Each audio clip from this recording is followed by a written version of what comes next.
Hello students, आप सबका बहुत बहुत वेलकम है दृष्टि एसएससी यूट्यूब प्लेटफॉर्म पर। और एक बहुत बड़ी खुशखबरी निकल के आ रही है। जी हां, एनटीपीसी की तरफ से अंडर ग्रेजुएट के लिए वैकेंसी आ चुकी है। जिस वैकेंसी का बच्चे काफी दिनों से वेट कर रहे थे, डिटेल्ड नोटिफिकेशन उसका साइट पर आ चुका है। हम इसके बारे में इस वीडियो में डिटेल में डिस्कस करने वाले हैं कि आखिर क्वालिफिकेशन क्या है, एज लिमिट क्या है, फिजिकल क्राइटेरिया क्या है, सब कुछ डिटेल में डिस्कस करेंगे। आप देख पा रहे होंगे government of India, ministry of railway recruitment, इसका नंबर है, सीईए नंबर है 072025 तो आइए डिटेल में डिस्कस करते हैं कौन कौन इसके लिए एलिजिबल है, कौन कौन इसको फॉर्म को अच्छे से फिल कर सकता है। देख पा रहे होंगे आप, हम पूरा डिटेल में डिस्कस करेंगे recruitment of the various post of the non technical popular category NTPC under graduate. ठीक है, ये पूरा डिटेल्ड है। हम सीधा मेन पॉइंट पर चलते हैं। सबसे पहले मोस्ट इंपोर्टेंट डेट्स पे, ये रही आपके सामने, क्या क्या डेट जरूरी है, हम इस पे नजर डालते हैं। सबसे पहले अगर हम बात करें कि आपका नोटिफिकेशन, ऑनलाइन एप्लीकेशन कब से स्टार्ट हो जाएंगे, वो 28 अक्टूबर से आपके फॉर्म स्टार्ट हो जाएंगे। 4 अक्टूबर को ये एम्प्लॉयमेंट न्यूज़पेपर में आ गया था, नोटिस जो था। तो आने वाले 28 अक्टूबर को आपके फॉर्म स्टार्ट होने वाले हैं, मतलब आज से ही फॉर्म स्टार्ट हो रहे हैं। क्लोजिंग डेट क्या है, आप 27 नवंबर 2025 तक फॉर्म फिल कर सकते हैं, 27 नवंबर 2025। लास्ट डेट क्या है एप्लीकेशन फीस पेमेंट की, लास्ट डेट है 29 नवंबर, 29 नवंबर तक आप लास्ट डेट है, आप फॉर्म फिल कर सकते हैं 29 नवंबर तक। ठीक है, फीस पेमेंट भी कर सकते हैं 29 नवंबर तक। 27 के बाद 2 दिन का गैप दे रखा है इन्होंने। अगर हम आगे चले, मॉडिफिकेशन होगा, विंडो ओपन होगी मॉडिफिकेशन की। अगर आपने कुछ मिस्टेक कर दी है फॉर्म फिल करने में, तो 30 नवंबर से लेकर 9 दिसंबर 2025 तक आप फॉर्म को करेक्ट कर सकते हैं। और अगर बात करें आपके लिए, तो मेन पॉइंट तो यही है, कुल मिला के यह है कि आज से ही फॉर्म स्टार्ट हो चुके हैं और 29 नवंबर तक आप फॉर्म फिल करके फीस भी सबमिट कर सकते हैं। चलिए और देखते हैं इसमें क्या क्या है आपके लिए जरूरी। मोस्ट इंपोर्टेंट पॉइंट ये है आपके लिए, कौन कौन सी वैकेंसी है जो सबसे पहले जानना चाहते हैं कैंडिडेट। सबसे पहली वैकेंसी है कमर्शियल कम टिकट क्लर्क, जो 7th सीपीसी की है, पे लेवल 7th, जिसमें इनिशियल पे मिनिमम 21,700 से है और मेडिकल स्टैंडर्ड B2 है। आप जानते हैं रेलवे में मेडिकल स्टैंडर्ड की वैल्यू ज्यादा है और मेडिकल स्टैंडर्ड इसमें B2 की डिमांड है। एज जो काउंट कर रहे हैं 1 जनवरी 2026 को, आने वाली 1 जनवरी को एज काउंट हो रही है, ये डेट मोस्ट इंपोर्टेंट है। 18 से लेकर 30 साल के बीच में 2424 वैकेंसी, लगभग 2424 वैकेंसी आपके लिए इस पोस्ट के लिए है, commercial ticket cum ticket clerk. Number 2, account clerk cum typist, 2 second pay level in the 7th CPC, second में है 19,900, C2 मेडिकल स्टैंडर्ड 18 से 30, टोटल पोस्ट है 394, 394। जूनियर क्लर्क कम टाइपिस्ट आपका सेकेंड पे लेवल में आता है 9900, C2 18 से 30, 163। और अगर बात करें ट्रेन क्लर्क की, जिसमें 19,900 A3 मेडिकल स्टैंडर्ड के साथ 18 से 30 एज लिमिट और 77, टोटल 3058 वैकेंसी है, 3058 वैकेंसी आपके सामने है ना। जोन वाइज वैकेंसी हम आगे डिस्कस करेंगे, पूरी जोन वाइज हम आगे देखेंगे कितनी किसमें वैकेंसी जोन वाइज है। मुझे लगता है यहां पर कोई भी आपको प्रॉब्लम नहीं हुई होगी, ये चीज क्लियर हो पा रही होगी आपको अच्छे से। हम एक एक चीज को देखने के ट्राई करते हैं, समझते हैं क्या क्या है, किस किस के। ठीक है, सिलेक्शन ऑफ द, कुछ पॉइंट इन्होंने हाईलाइट कर रखे हैं, उनको देख लेते हैं। Selection of the RRB and preference of the post, candidate can choose only 1 RRB, केवल एक आरआरबी चूज कर सकते हैं आप, जो हर बार की तरह होता है। और indicate their preference for the railway zone PU post category notified. ठीक है ना, ठीक है। चलो, ये पहले से ही होता है कि आपको एक ही आरआरबी में फॉर्म फिल कर सकते हैं। थोड़ा सा इसको अगर डिटेल्ड में जाएं, तो सबसे पहले क्वालिफिकेशन क्या है इसको समझ लेते हैं। हमने सबसे पहले यही पॉइंट पर ले गए जो कि आगे है नोटिफिकेशन में। जैसे आपका है कमर्शियल कम टिकट क्लर्क, है ना, इसकी 21,700 जो पे है, मेडिकल स्टैंडर्ड B2 है। अभी हम समझेंगे मेडिकल स्टैंडर्ड B2 का मतलब क्या है, उसको भी पूरा डिटेल में देखेंगे कि अगर वो मेडिकल स्टैंडर्ड B2 कह रहा है तो B2 का मतलब क्या। आपको पहले से ही अपना मेडिकल स्टैंडर्ड चेक करना चाहिए कि आप B2 में आते हैं, C2 में आते हैं, किस में आते हैं। बेंचमार्क डिसेबिलिटी वाले जो भी कैंडिडेट हैं वो यहां देख सकते हैं कि जैसे कमर्शियल कम टिकट क्लर्क, बच्चे बार बार कमेंट भी करते हैं, जैसे VI वाले वो एलिजिबल नहीं है, और HI वाले अलग अलग पूरा कैटेगरी लिखी है क्या क्या कैसे कैसे। मिनिमम क्वालिफिकेशन की बात करते हैं, जैसे कि आप जानते हैं अंडर ग्रेजुएट है तो मिनिमम क्वालिफिकेशन में अगर हम जाएं, यहां पे लिखा है 10+2 या its equivalent with not less than 50% in aggregate, 50% से लेस नहीं होने चाहिए। 50% marks is not to be insisted upon in the case of SC/ST persons with benchmark disability, ex serviceman and the candidate who आपका possesses qualification higher than 12th। कुल मिला के 12वीं पास है, कहानी खत्म, इतना कुछ नहीं है, ठीक है ना। अगर आप 12th पास हैं तो आप आराम से फॉर्म फिल कर सकते हैं। आगे चलते हैं, अकाउंट क्लर्क और कम टाइपिस्ट। अकाउंट क्लर्क और term typist 19,900 C2 medical standard, ये है आपका बेंचमार्क डिसेबिलिटी के लिए। क्या क्या है इसमें भी, केवल 12th पास है और 50% होने चाहिए 12th में, 12th 50%। आई थिंक ये आपको क्लियर हो पा रहा है। आगे चलते हैं, junior clerk cum typist. Junior clerk cum typist, junior clerk cum typist 19,900 C2 वाली है, और इसकी भी बात करें तो वही 12th equivalent not less than 50%। आगे और देख लेते हैं, अगली पोस्ट है train clerk 19,900 A3 medical standard A3, और बेंचमार्क डिसेबिलिटी के लिए वो भी 12th equivalent not less than 50%। I think ये बेसिक चीजें आपको क्लियर हो पा रही होंगी, ठीक है। चलो आगे, इन शॉर्ट में थोड़ा सा इन्होंने कुछ पॉइंट हाईलाइट किए हैं, उस पर नजर डालते हैं। निगेटिव मार्किंग जो रहेगी, there will be negative marking, पूरा पैटर्न समझेंगे हम इसमें। 1/3 रहेगी मार्क एवरी रॉन्ग आंसर, हर रॉन्ग आंसर के लिए 1/3 रहेगी। अभी हम आगे भी देखेंगे नेगेटिव मार्किंग का पूरा पूरा। चलो हम पूरा डिटेल में ही जाएंगे, तब वो ज्यादा क्लियर हो पाएगा अच्छे से। आगे चलते हैं और हम अपना अगला पोर्शन पे आ रहे हैं। अब बहुत सारे बच्चे कमेंट करेंगे कि सर ये मेडिकल स्टैंडर्ड क्या क्या है, इसके लिए रिक्रूटमेंट, हम मेडिकल स्टैंडर्ड पर आ रहे हैं। मेडिकल स्टैंडर्ड क्या क्या चाहिए होता है, जैसे A3, जो हमारे A3 वाले हैं, जिन भी कैंडिडेट के लिए A3 है तो नंबर 1 फिजिकली फिट होने चाहिए, ऑल रेस्पेक्ट्स में फिजिकली आप फिट होने चाहिए। तो जिनमें फिजिकली फिट है तो वहां बेंचमार्क, जहां बेंचमार्क डिसेबिलिटी यहां पे एलिजिबल नहीं होगी। डिस्टेंस विजन की बात करें 6/9 और 6/9 होना चाहिए, विद या विदाउट ग्लासेस। जब विदाउट ग्लासेस है मतलब, या विद ग्लासेस है तो फिर इजी है, चश्मा लगा सकते हैं आप। Power of the lens not exceed 2 dioptre, 2 dioptre से पावर ज्यादा नहीं होनी चाहिए। नियर विजन 0.6 होना चाहिए, विद या without glasses. Must pass test for the colour vision, colour vision आपको क्लियर हो, बाइनोकुलर विजन आपको पास हो, आपका टेस्ट पास होना चाहिए। नाइट विजन और मायोपिक विजन, है ना, ये है A3 के स्टैंडर्ड।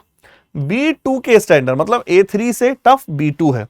फिजिकली फिट होना चाहिए, डिस्टेंस विजन 6/9, 6/12, यहां 6/9, 6/9 था, विद या without glasses. Power of the lens not to exceed 4D, 4 dioptre. Near vision 0.6, 0.6 with या विदाउट ग्लासेस। रीडिंग या क्लोज, रीडिंग या क्लोज आपके सामने। Work is required and the must pass test for the field of the vision, binocular vision का test pass होना चाहिए। C2 की बात करते हैं, फिजिकल फिट होना चाहिए, डिस्टेंस विजन 6/12, नील विद या विदाउट ग्लासेस, दूसरे वाली आंख का इन्होंने मांगा ही नहीं है। नियर विजन 0.6, कंबाइंड विद या विदाउट ग्लासेस, वे रीडिंग और क्लोज वर्क इज रिक्वायर्ड। ठीक है, आई थिंक ये है उसका समरी। अगर कोई जानना चाहता है किस तरह से ये चीजें वर्क करती है, मतलब किस तरह से ये स्टैंडर्ड विजन काम करता है, ठीक है। चलिए आगे बढ़े। आगे चलते हैं सीधा, थोड़ा सा और आगे चलते हैं, एक बार इसमें देख लें कुछ रहा तो नहीं है, ये आगे मिल जाएगा। अगर हम नेशनैलिटी की बात करें, नेशनैलिटी की बात करें तो नेशनैलिटी में सिटीजन्स ऑफ इंडिया, नागरिक हो, भारत का नागरिक हो, नेपाल, भूटान, ये सब चलते हैं, आप फॉर्म फिल कर सकते हैं। एज लिमिट बहुत जरूरी है भाई, एज लिमिट सबसे ज्यादा जरूरी है जो काउंट कर रहे हैं इस पर। जैसे नंबर 1 अगर बात करें 18 से 30 एज लिमिट है और एज लिमिट को काउंट कर रहे हैं 1 जनवरी 2026 को, 1 जन 2026 को। और फॉर ऑल कम्युनिकेशन कैटेगरी के लिए, कम्युनिटीज कैटेगरी के लिए 1 2008 के लिए, है ना, आपका नॉट बॉर्न 1 जनवरी 2026 से आप को आप काउंट कर रहे हैं और 1 2008 के बाद का जन्म नहीं होना चाहिए।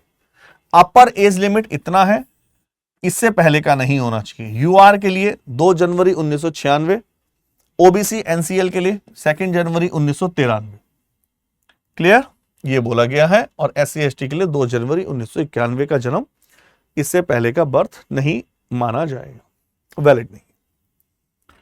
अगर थोड़ा सा एज रिलैक्सेशन पे आए, age relaxation, SC ST candidate के लिए आपका 5 साल का एज रिलैक्सेशन है, 5 ईयर, एससी एसटी के लिए 5 year.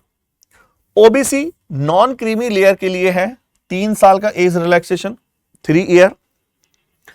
Ex serviceman with at least 6 month continuous service after, तो आप बोलेंगे वो अलग अलग है एक्स सर्विसमैन के लिए, ex serviceman UR, UEWX, OBC, NCL, तो वो आप अलग अलग देख सकते हैं, 3 year, 6 year, 8 year, 10 year, 13 year, वो अलग अलग। मोटा मोटा आपका ये है एससी एसटी और ओबीसी, आपका जो भी है एज लिमिट का क्राइटेरिया। कोई डाउट किसी को? मुझे नहीं लगता इसमें कोई भी डाउट होगा। एजुकेशन क्वालिफिकेशन हम देख चुके हैं, एजुकेशन क्वालिफिकेशन हम पहले ही ऑलरेडी देख चुके हैं, क्या क्या एजुकेशन क्वालिफिकेशन होना चाहिए। एक चीज और है, candidate must already have the minimum education qualification prescribed in the CEN. आपका जो है इसने बोला है online application is on date इतना, मतलब कुल मिलाकर ये बोल रहा है जिसका रिजल्ट वेटिंग में है, those awaiting result of their final examination, final examination में वो शुड नॉट अप्लाई, उनको अप्लाई नहीं करना है, वो अप्लाई एलिजिबल नहीं। क्लियर? चलिए आगे फीस की बात कर लेते हैं, एग्जामिनेशन फीस की बात कर लेते हैं। एग्जामिनेशन फीस की बात कर रहे हैं। सबसे पहले फॉर ऑल कैंडिडेट 500 रुपए फीस रखी गई है, सभी के लिए 500 रुपए फीस है। नंबर 1, 400 रुपए अमाउंट जो है जिसमें से रिफंड हो जाएंगे। नंबर 1 डिडक्टिंग बैंक चार्ज काटकर, और ये on appearing in the first stage CBT, first stage CBT में अपेयर होने के बाद। For candidate who belong to SC ST, ex serviceman, पीडब्ल्यूडी, female, transgender, minorities, economically backward, EBC, उनको 250 रुपए फीस है, 250 rupees. This fee of 250 shall be refund, उनकी पूरी की पूरी फी 250 रुपए टीयर 1 के बाद रिफंड हो जाएगी, लेकिन ले उनसे भी रहे हैं 250 रुपीज। ठीक है, ओनली नोट डाल के देखो क्या लिखा है, 100% इन्होंने देखा होगा कि अगर इन्होंने 100% रेलवे ने देखा होगा कि 60 लाख फॉर्म भरे जाते हैं तो 20 लाख तो बच्चा पेपर देता ही नहीं है, 40 लाख ही बैठता है, तो उन्होंने नोट डाल दिया। केवल इतने नोट से करोड़ों का बेनिफिट हो गया रेलवे का। Only candidates on appearing in the stage first CBT will get a refund of their examination fees as mentioned above। केवल जिन्होंने टीयर 1 में शामिल होंगे, आएंगे, बैठेंगे, पेपर देंगे अच्छे से, वही उन्हीं का पैसा वापस होगा, जो नहीं आएंगे उनको टाटा बाय बाय। ठीक है भाई, तो अगर आपको फीस वापस लेनी है तो टीयर 1 कम से कम देना ही होगा। मॉड ऑनलाइन एप्लीकेशन, आप net banking, debit card, credit card, UPI किसी के भी थ्रू आप आराम से फॉर्म फिल कर सकते हैं और ऑनलाइन मोड में फॉर्म फिल कर सकते हैं और फीस आराम से फिल कर सकते हैं। मुझे नहीं लगता कि यहां तक आपको किसी भी प्रकार का कोई डाउट होगा। अगर आप इकोनॉमिकली बैकवर्ड क्लासेस ईबीसी से आते हैं तो बहुत सारी डिटेल है, आप यहां पर भी देख सकते हैं रिजर्वेशन बारे में, जैसे ईडब्ल्यूएस के सर्टिफिकेट से रिलेटेड और ओबीसी, एनसीएल, इकोनॉमिकली ईबीसी, इन सब के बारे में अगर आपको कुछ भी ज्यादा डेप्थ इंफॉर्मेशन चाहिए तो आप पढ़ सकते हैं, है ना। इसके बारे में पूरा नोटिफिकेशन आप सीधा डाउनलोड कर सकते हैं। आगे बढ़ते हैं थोड़ा सा और देखते हैं नंबर 1, रिक्रूटमेंट प्रोसेस। अब हम रिक्रूटमेंट प्रोसेस को समझ लें भाई क्या क्या है। सबसे पहले साफ साफ बोल रहा, only one online application through of the official website. एक बार ऑनलाइन एप्लीकेशन ही है, एकमात्र माध्यम है जिसके थ्रू आप जा सकते हैं, अप्लाई कर सकते हैं। Number 2, recruitment process shall involve first stage. पहले फर्स्ट स्टेज में आपका सीबीटी पेपर होगा। First stage CBT, computer based paper. Second stage जो होगी computer based paper based typing skill test, CBT. एक बार इसको देख ले, first stage computer based, second stage computer based test CBT होगा, और फिर होगा computer based typing skill test जिसको सीबीटीएसटी बोलते हैं एज एप्लीकेबल।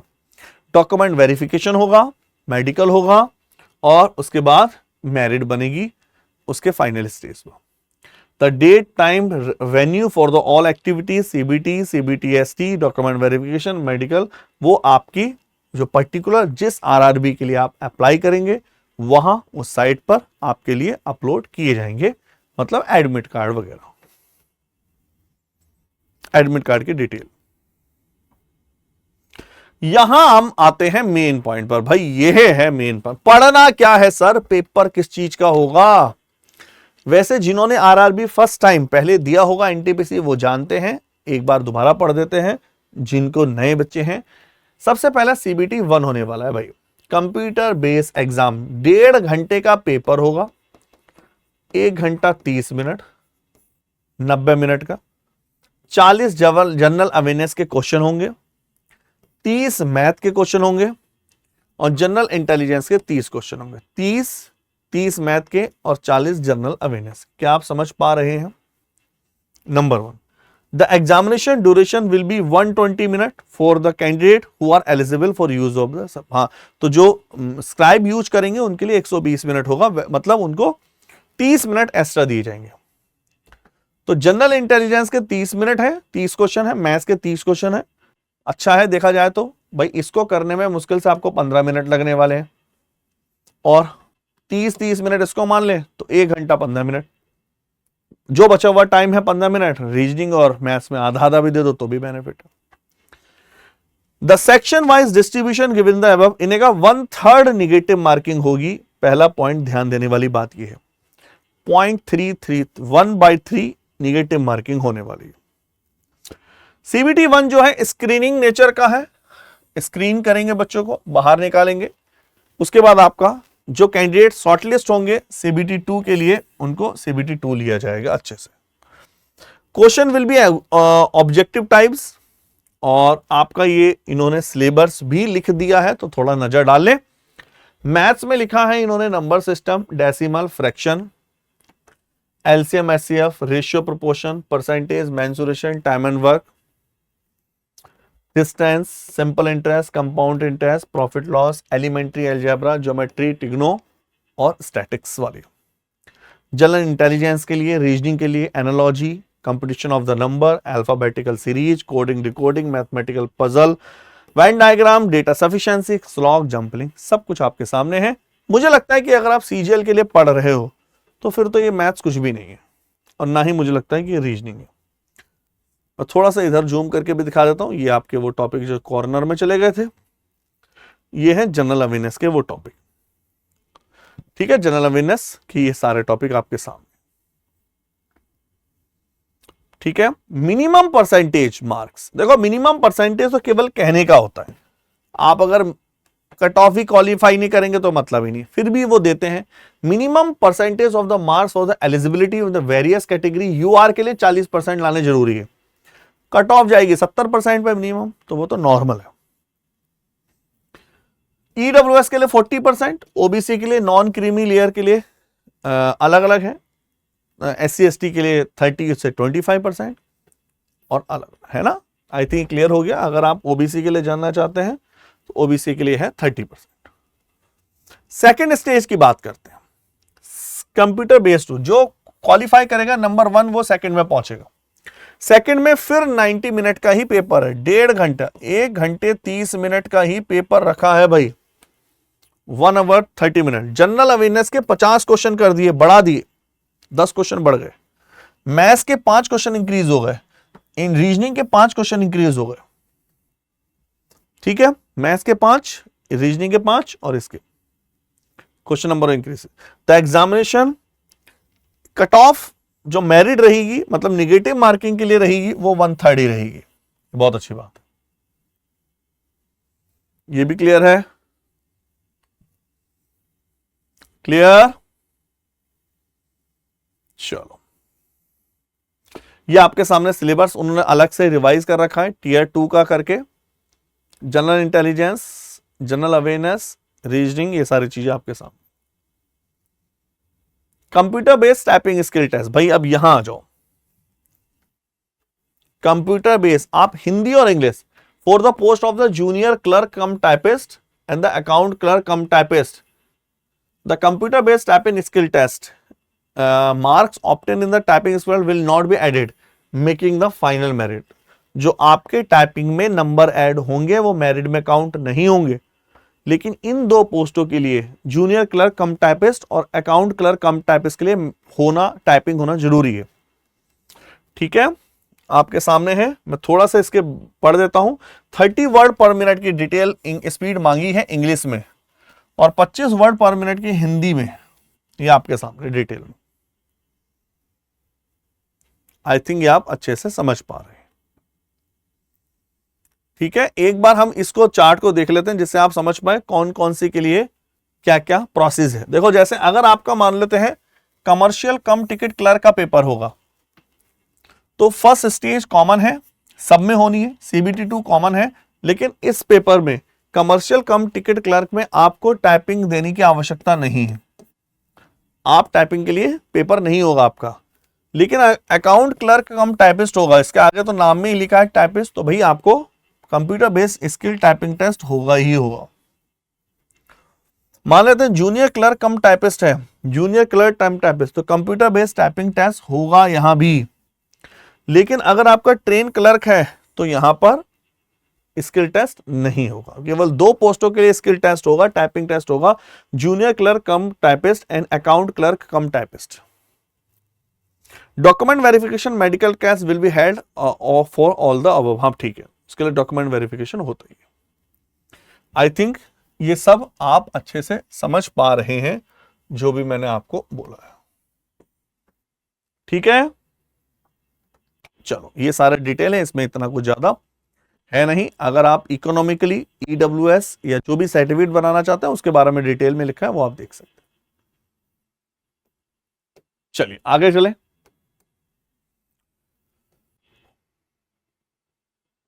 थोड़ा सा और आगे चलते हैं, और अगर हम बात करें कौन कौन से डॉक्यूमेंट हैं जो आपको अपलोड करने हैं ड्यूरिंग द ऑनलाइन एप्लीकेशंस। सबसे पहले कैंडिडेट का सिग्नेचर जेपीजी या जेपीईजी फॉर्मेट में, जैसा कि आगे उन्होंने डिटेल में दिखाया है लास्ट के टाइम, जैसा नॉर्मल दिखाते हैं। SC ST सर्टिफिकेट है ना, कैंडिडेट सिग्नेचर, स्कैन कॉपी, और ये ब्लैक इंक से आपके व्हाइट पेपर पे सिग्नेचर, ये सारी चीजें हैं। और ये फोटो वगैरह की 30 KB के बीच में, 149 KB के बीच में, ये सारी चीजें। ठीक है, क्लियर है?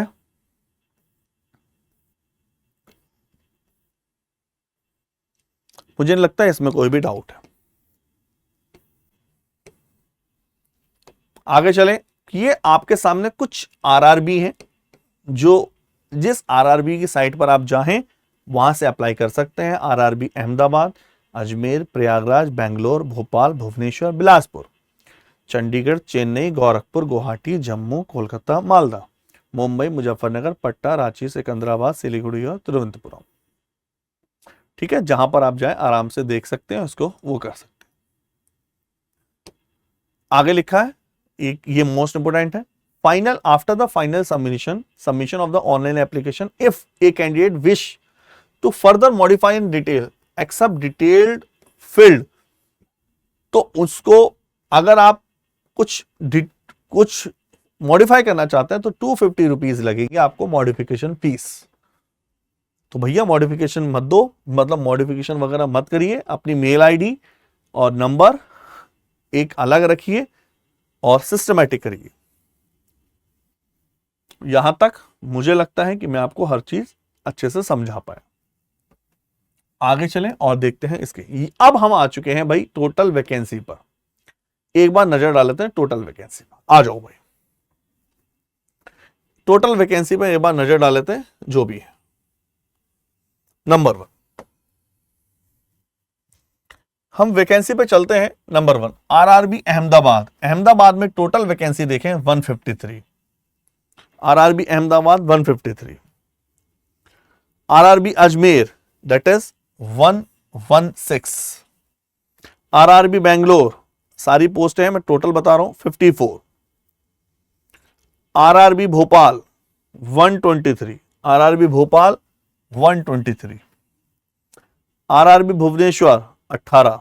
बिलासपुर 69। आरआरबी चंडीगढ़ 24। चेन्नई 80। आप कैटेगरी वाइज अलग अलग देख सकते हैं, क्योंकि जब आपको जोन फिल करना है एक ही जोन से फॉर्म फिल करना है। Gorakhpur 173। RRB Guwahati 135। Jammu Srinagar, RRB Jammu Srinagar 137। Kolkata 499। Vacancy 4 Kolkata में ज्यादा है भाई, कंपटीशन भी ज्यादा रहता है। 499 है ना। कुछ वैकेंसी देखो इन्होंने मेट्रो में भी निकाल रखी है, ये वैकेंसी मेट्रो एसईआर की भी है, तो ओवरऑल है 499। मालदा में 196 अभी तक उसमें ही है। 494 मुंबई में भी काफी ज्यादा है, आरआरबी मुंबई में भी काफी ज्यादा है भाई। ठीक है, मुजफ्फरनगर 39, पटना 24, प्रयागराज 303, रांची 56, और अगर हम बात करें सिकंदराबाद 272, सिलीगुड़ी 7, तिरुवनंतपुरम टोटल 86। टोटल हो गई आपकी ये 3058। ठीक है ना। आई थिंक आप समझ पाए, हम आपको सारी चीजें दिखा पाए। इसके अलावा अगर आपको जो भी कोई अपना ईडब्ल्यूएस का, एससी एसटी का, ओबीसी का ये जो सर्टिफिकेट है बड़े ध्यान से पहले से बना लेना, बाद में बड़ी प्रॉब्लम होती है, क्योंकि कुछ सर्टिफिकेट जैसे ईडब्ल्यूएस सर्टिफिकेट की एक लिमिट होती है, टाइम लिमिट होता है, उसको ध्यान से पहले से बना के रखिए, नहीं तो बाद में प्रॉब्लम क्रिएट करता है। ठीक है, चलिए इसमें इतना ही है, और जो भी इंफॉर्मेशन होगी हम आपके लिए लेकर आएंगे। तो इतना रखते हैं बच्चों। सबसे बड़ी बात, अभी आराम से जाइए, फॉर्म को फिल करिए, जो भी डाउट हो नीचे कमेंट करिए, हम कोशिश करेंगे आपके कमेंट का आंसर देने के लिए। धन्यवाद।